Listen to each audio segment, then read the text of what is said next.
sobrang proud ako sa ano kasi Si Daddy. siguro sa kanya lang ako nakakuha ng lakas ng loob.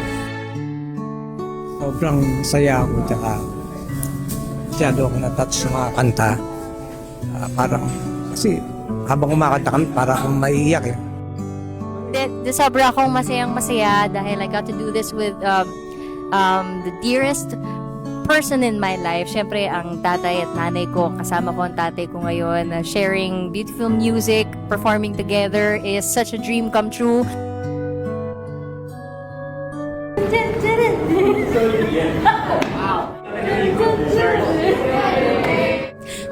Para akong Pinagmanahan. dream ko eh.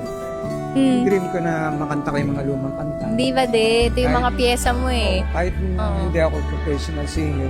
Di pa ba professional yun? Siyempre. Pero, sana. Magaling, mas daddy. lianap ko Mahusay, daddy. Galing, daddy. sila. Salamat. Congrats. Walang bola yan. Wala. Okay. Wala.